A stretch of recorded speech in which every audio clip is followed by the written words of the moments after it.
ఇలా అందరం సంతోషంగా కలిసి భోజనం చేయడం చూస్తుంటే కడుపు మనసు నిండిపోతోందక్కా.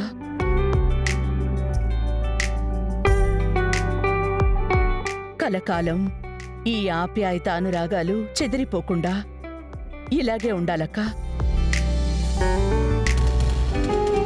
ఆనంద, ఈ కుటుంబంలో నువ్వు కోడలుగా అడుగుపెట్టిన క్షణం నుంచి నేటి వరకు సంతోషంగానే ఉంది ఆనంద. మధ్యలో అనన్య రాక వల్ల ఇక్కడ పరిస్థితులు కొన్ని అలా మారాయి, కానీ ఇంకెప్పుడు అలా ఉండదు. ఇది నీ గొప్ప సంకల్పం నుంచి పుట్టిన కుటుంబం ఆనంద. నువ్వు కలగన్నా నీ ఉమ్మడి కుటుంబం. అవునత్తయ్య గారు, మేమందరం కూడా మీ దారిలోనే నడుస్తున్నాం. ఎప్పటికీ మీరే మాకు ఆదర్శం అత్తయ్య గారు. అత్తయ్య గారు, ఇవాళ రోహిత్ నేను ఇలా సంతోషంగా ఉంటున్నామన్నా, నా కాపురం అనన్య కుట్రలకి బలి కాకుండా ఉంది అన్నా, అన్నింటికీ మీరు మా వెనక రక్షణగా ఉండడమే కారణం అత్తయ్య గారు.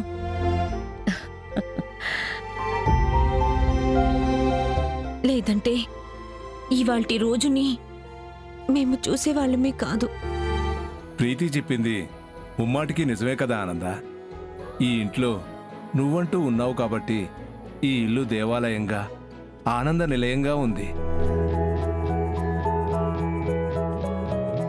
ఈ ఆనంద నిలయం ఎప్పటికీ ఇలాగే ఉండాలి పిన్ని. అదే మేమంతా ఆ భగవంతుణ్ణి కోరుకునేది. మీరంతా ఆవిడ్ని ఎంత పొగిడినా ఈ ఆనంద నిలయాన్ని లీలావతి నిలయంగా మార్చే వరకు నేను ఊరుకోను.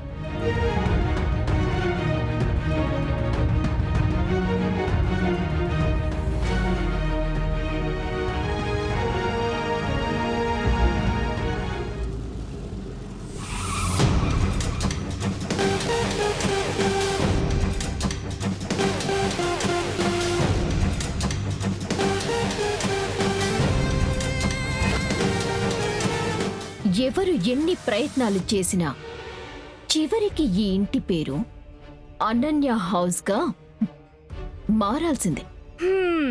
ఇట్టాంటివే వాగి వాగి చివరికి ఏడ వరకు తెచ్చుకుని ఉండవు.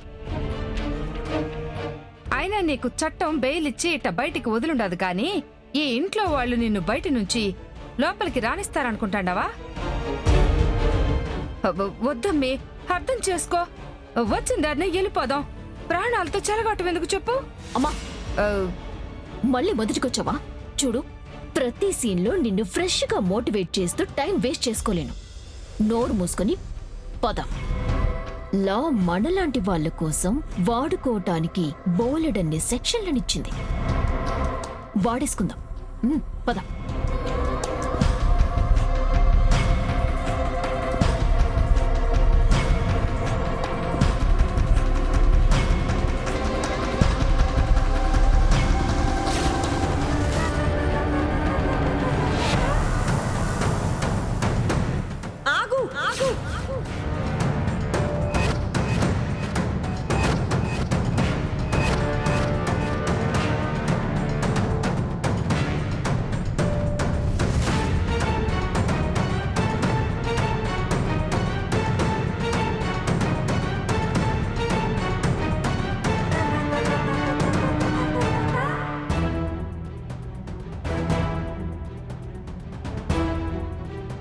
మళ్ళీ ఎందుకొచ్చావు ఇక్కడికి? ఎందుకొచ్చావు? ఎందుకొచ్చావని నన్నడగటానికి నువ్వెవరు?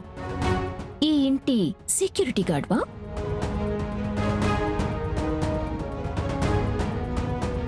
ప్రీతి ఈ ఇంటి పెద్ద కోడలు. మరి నేనెవరు? నేను ఈ ఇంటి పెద్ద కోడలే కదా అత్తయ్య గారు. ఈ ఇంట్లో ఉన్న ఆడవాళ్ళంతా ఎంతో, మీతో సహా నేను కూడా అంతే.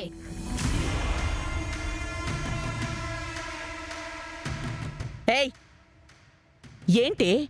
ఏంటే వాగుతున్నావు? కోడల్ని అని నువ్వనుకుంటే సరిపోతుందనుకుంటున్నావా? మరి కాదు అని మీరు మాత్రం అనుకుంటే సరిపోతుందా? యాజ్ పర్ లా నేను నా మొగుడు అనబడే ఈ ఇంటికి పెద్ద కొడుకైన రోహిత్ బాబు చేత తలంచి తాళి కట్టించుకున్నాను. కలిసి కాపురం కూడా చేశాను చట్టబద్ధంగా. సో మీరు నన్ను ఒప్పుకున్నా ఒప్పుకోకపోయినా నేను ఈ ఇంట్లో సర్వాధికారాలకు అర్హురాలిని. ఈ ఇంటికి పెద్ద కోడల్ని.